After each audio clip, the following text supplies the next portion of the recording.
Estás viendo El Centro, independiente y pluralista.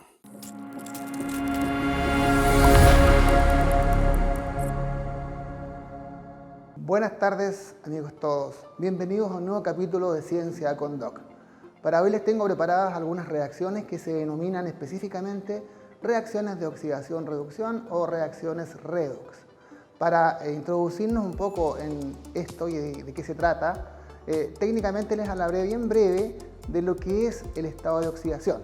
Si miramos en la pantalla tenemos que el estado de oxidación se dice que es una carga eléctrica, por decirlo así, asignada a un átomo cuando éste forma parte de un compuesto.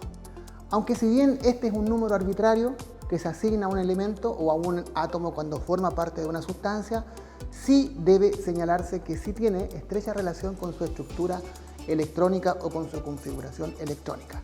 Por ejemplo, tenemos el hierro o el fierro. El fierro, que es muy conocido, ¿no es cierto?, tiene tres estados de oxidación. Si ustedes, por ejemplo, miran una reja limpiecita, ya los perfiles de una reja metálica o un clavo, que prácticamente es fierro porque tiene una pequeña aleación, en ese caso el fierro tiene un estado de oxidación igual cero, porque está aislado, ¿no es cierto?, está en su estado, digamos, lo nativo. El segundo estado de oxidación del fierro es el fierro 2. Por ejemplo, muy importante, está presente en la hemoglobina de la sangre. Allí tenemos al fierro como estado o con un estado de oxidación más 2. Y es por eso que cuando, por ejemplo, tenemos anemia o hemos tenido una hemorragia, nos recetan pastillas de sulfato ferroso que a fin de cuentas contiene este ion ferroso o ion fierro más 2. Y finalmente, el tercer estado de oxidación del fierro es cuando está presente en los metales oxidados, también llamado la herrumbre, ¿no es cierto?, que allí lo tenemos con estado de oxidación más 3. Por lo tanto, ¿no es cierto?, haremos algunas reacciones de oxidación-reducción que se caracterizan por transferencia de electrones y eso implica un cambio en el estado de oxidación. La primera de estas reacciones que les voy a mostrar es muy simple. Consiste en hacer reaccionar un poquito, digámoslo así, no un trozo, sino que una disolución de permanganato de potasio, que es este líquido o esta disolución de color morado, ¿no es cierto?, intenso, que se ha disuelto en agua destilada. Lo vamos a hacer reaccionar con un poquito de sulfato ferroso, que sería, como les digo, el compuesto que se encuentra presente en las pastillas que nos recetan cuando tenemos algún problema, ¿no es cierto?, de baja en los glóbulos rojos. Para que pueda resultar la reacción, vamos a acidificar el medio y le agregaremos unas gotas de ácido sulfúrico, de tal forma que la reacción pueda llevarse a cabo. Así entonces, ¿no es cierto?, la manifestación física de esta reacción la podemos apreciar con un cambio de color. Procederemos entonces a agregar ahora un poco de sulfato ferroso para que vean lo que ocurre, que se supone debería haber ya un cambio de color en ese morado intenso. Vamos a seguir agregándole el reactivo sulfato de fierro 2 o sulfato ferroso, de tal forma que ya empieza a notarse una pequeña decoloración en el compuesto que tenemos en el tubo de ensayo. ¿Ven? Ya va desapareciendo el color intenso y da paso a una coloración distinta. Esta es la evidencia física, digámoslo así, el cambio de color de que la reacción ha ocurrido. Y bueno, y químicamente, ¿no es cierto?, ¿cómo representamos esta reacción? Si podemos ver en la pantalla, nosotros vemos, ¿cierto?, que en primera instancia tenemos la ecuación del manganato de potasio, ácido sulfúrico, que es el medio que permitió la reacción, y sulfato ferroso. Y nos dan, ¿no es cierto?, estos compuestos: sulfato de manganeso, agua, sulfato de fierro 3, quiero decir.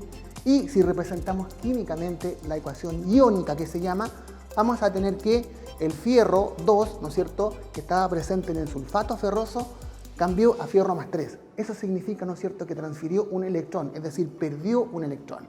Y por su parte, ¿no es cierto?, la semireacción de reducción que ocurre simultáneamente involucra, ¿no es cierto?, al permanganato, al anión permanganato, en donde el manganeso que está presente en esta estructura se reduce y cambia su número de oxidación de +7 a +2.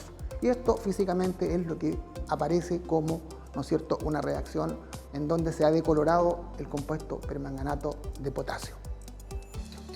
Enseguida les vamos a mostrar una siguiente reacción que involucra a un metal, que es el metal aluminio, ¿no es cierto?, que lo podemos ver en esta bolsita. Son trocitos de aluminio, por ejemplo, las monedas de un peso antiguas, que ya prácticamente no quedan, son de aluminio. Aquí hemos aislado trocitos de aluminio y lo haremos reaccionar con un ácido, de tal forma que podamos observar qué ocurre cuando agregamos, ¿cierto?, un trozo de aluminio a este ácido clorhídrico concentrado.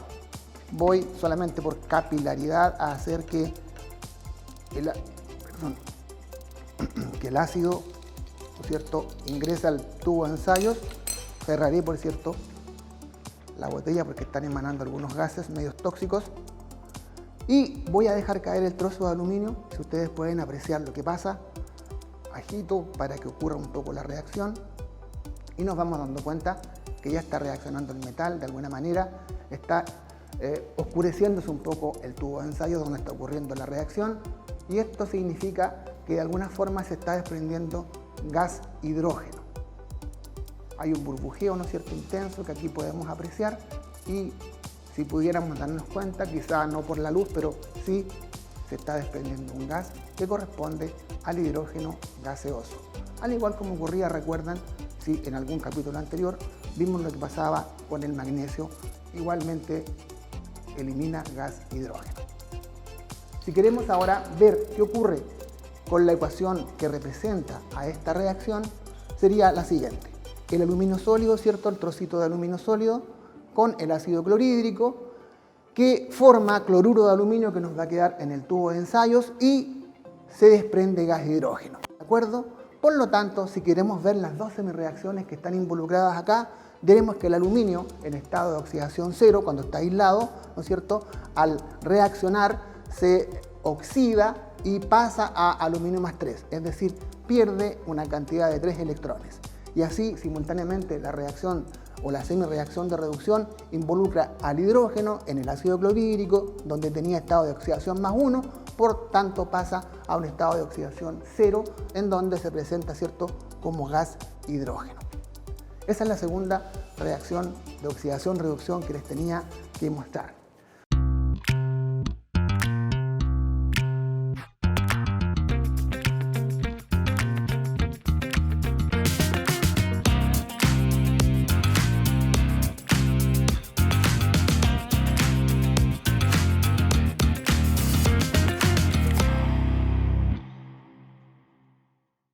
Una tercera reacción de oxidación-reducción es la que involucra, ¿no es cierto?, al fierro cuando lo hacemos reaccionar con una pequeña cantidad de sulfato de cobre 2.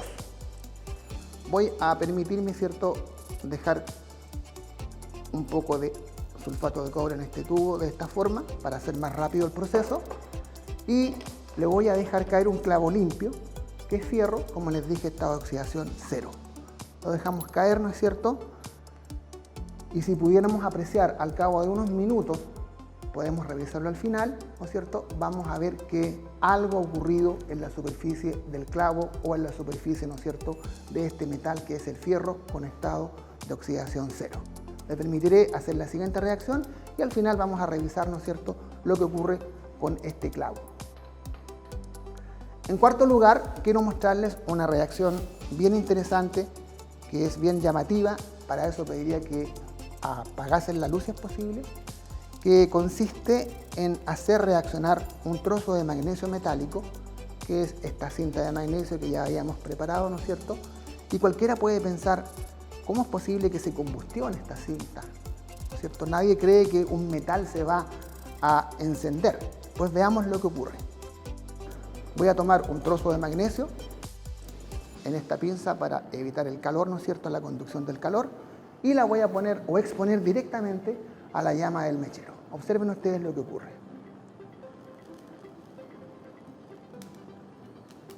Es una luz bastante intensa, ¿no es cierto?, similar a aquella luz que quizás nos daban las cámaras fotográficas antiguas, no sé si lo recuerdan bien.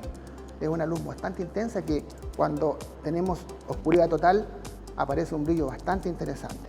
Lo voy a repetir para que vean que esto es tal como les digo. Voy a tomar un trozo de magnesio nuevamente, que es magnesio metálico en estado de oxidación cero, y lo pongo nuevamente directamente a la llama del mechero. Y vean, ¿no es cierto?, esta luz que se ha formado.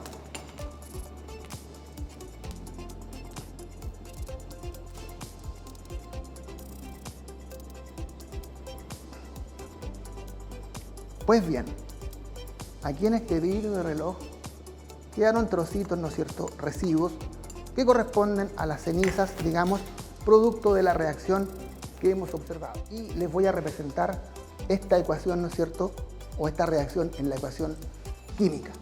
Tenemos el magnesio en cinta, que es magnesio sólido, ¿no es cierto?, con estado de oxidación cero.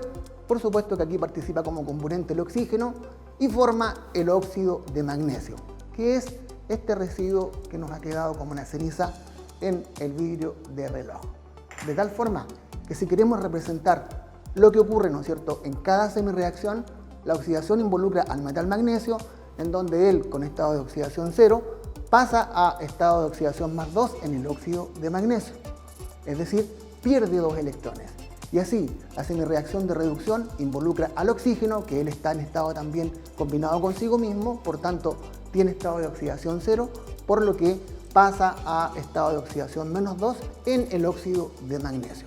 Así, ambas reacciones, la oxidación y la reducción, ocurren de manera simultánea. Bien, finalmente una quinta reacción que les podría mostrar involucra al bicarbonato de sodio, que es un compuesto conocido simplemente como bicarbonato, que es un aderezo, ¿no es cierto?, doméstico, y el azúcar finamente dividida, que también se usa mucho en repostería, que sería el azúcar flor.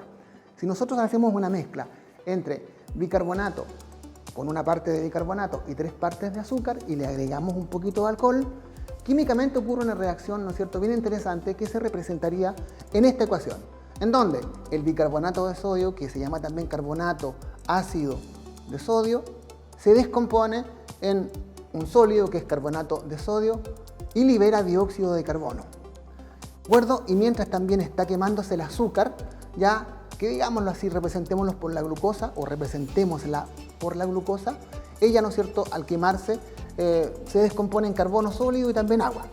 Ocurre que el dióxido de carbono va, ¿cierto?, elevándose, va subiendo por ser un gas y se va enmascarando con los otros productos y va entregando una reacción que a la vista parece bastante entretenida. ¿Me acompañan a verla? Bien, esta experiencia consiste en lo siguiente. Esta pastilla, este par de pastillas que tenemos de color blanco, corresponden a una mezcla de bicarbonato de sodio con azúcar, al cual le hemos impregnado o le hemos agregado un poquito de alcohol, de tal forma que podamos facilitar la combustión. El vidrio de reloj contiene arena para darle un soporte, un aislante y también facilitar la absorción del alcohol. Vamos a ver qué ocurre cuando le damos fuego, ¿cierto?, y combustionamos esta mezcla.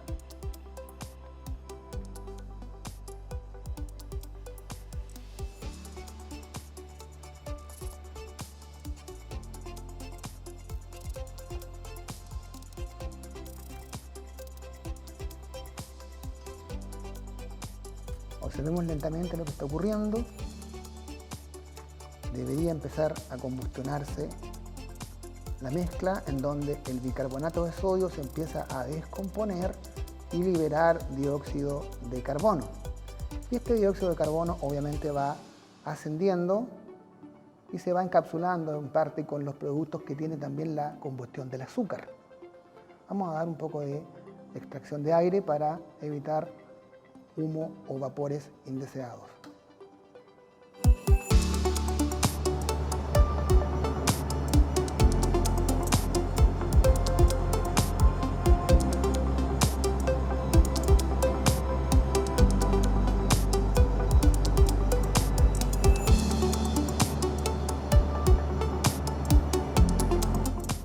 Pues bien, ya la reacción está concluyendo. Nos está dejando un residuo que corresponde a carbono, ¿cierto? A carbono quemado o a carbono, residuo carbónico del azúcar.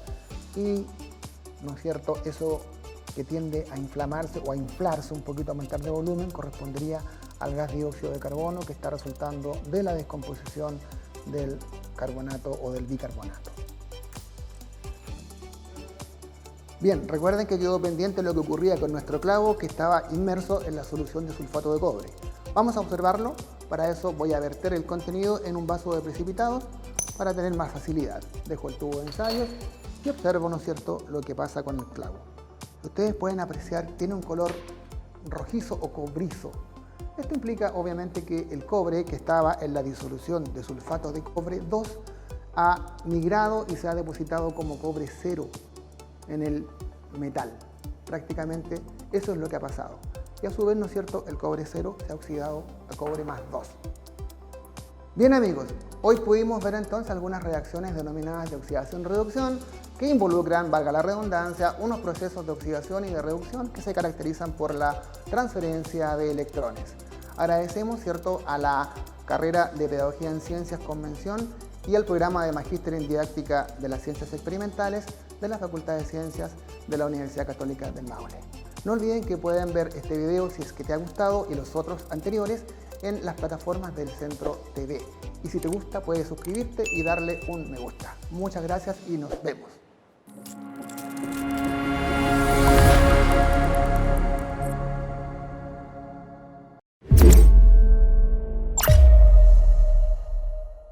Este espacio es presentado por Talca Box, alimentación saludable. Visítanos en calle 3 Oriente, entre 1 Norte y 1 Sur, en la ciudad de Talca. Estudios Legales, especialistas en Derecho Laboral y Derecho Regulatorio de los Recursos Naturales.